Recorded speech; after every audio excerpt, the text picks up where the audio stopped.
Assalamualaikum warahmatullahi wabarakatuh. Alhamdulillah rabbil alamin wassalatu wassalamu ala asyrafil anbiya'i wal mursalin sayyidina Muhammad wa ala alihi washabbihi ajma'in. Rabbi shrah li sadri yassir li amri wahlul 'uqdatam min lisani yafqahu qawli. Kita sambung kita balik kitab Syarah Aqidah Wasatiyah oleh Syekh Muhammad Al-Utsaimin. Kalam seterusnya daripada kitab Aqidah Wasatiyah.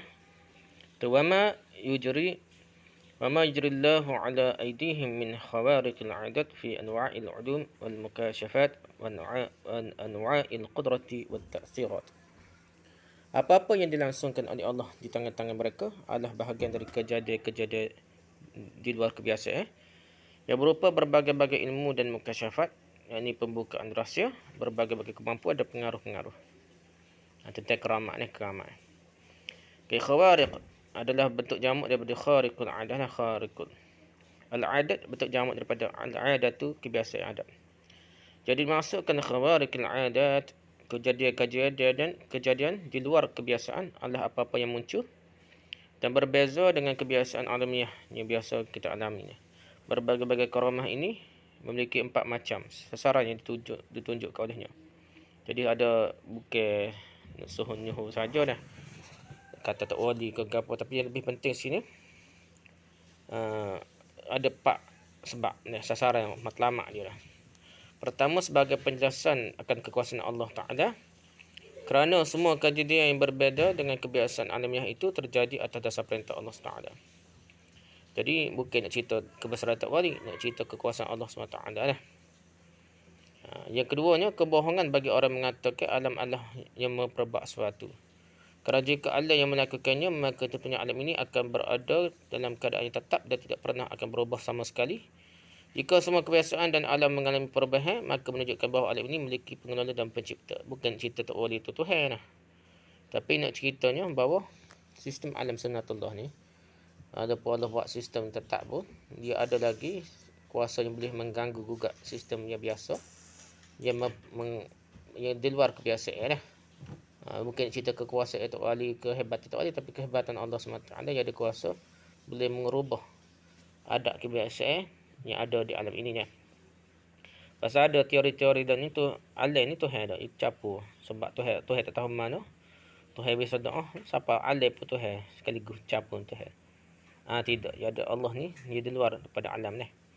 Kuasa dia berada di luar alam, menguasai alam ni. Yang tiga, semua itu adalah tanda bagi Nabi yang diikuti sebagaimana telah berlalu penjelasan Nabi itu, khariqul adat Nabi, di luar kebiasaan Nabi, untuk tanda ke Nabi lah. Kalau ke Nabi, lain pun nak masuk dia lah. Yang keempat, dalamnya peneguhan dan karamah bagi para wali tersebut. Kalau bukan Nabi, khariqul adat yang di luar kebiasaan, yang bukan Nabi, dia panggil karamah bagi wali untuk teguh para wali saja. Yang ini karamah itu terbahagi menjadi 2 bahagian. Bahagian pertama berkaitan dengan ilmu dan mukasyafat, dan satu bahagian lain berkaitan dengan kekuasaan dan pengaruh-pengaruh. Sedangkan ilmu adalah bahawa manusia akan mendapatkan ilmu yang tidak didapatkan oleh orang lain.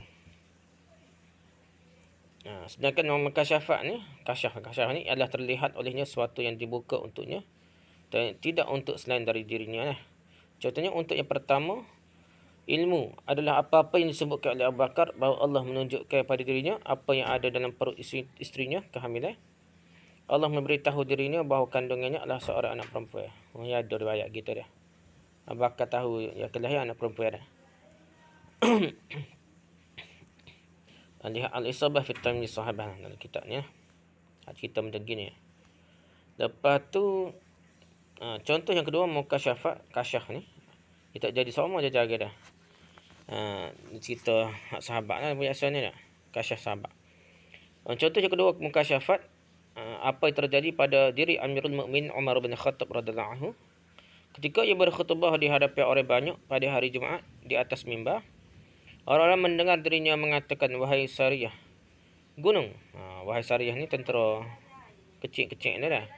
Dia kata gunung. Orang terheran kerana ucapannya itu dah. Dia kecek ni macam kecek dengan orang tertentu dah, tapi atas mimbar. Lalu mereka bertanya kepada tentang kejadian itu. Orang berkata tanya, apa kita kecek pelik ke dah? Maka ia menjawab bahawa dibukakan rahsia tentang Sariyah bin Zanim dia adalah salah satu panglimanya di Iraq dan dia dalam keadaan dikepung oleh musuhnya. Dia duduk di Madinah, Umar Al-Khattab ni atas tengah khutbah atas mimbar. Tiba dia kecek, gunung-gunung ni, wahai Sariyah gunung ni.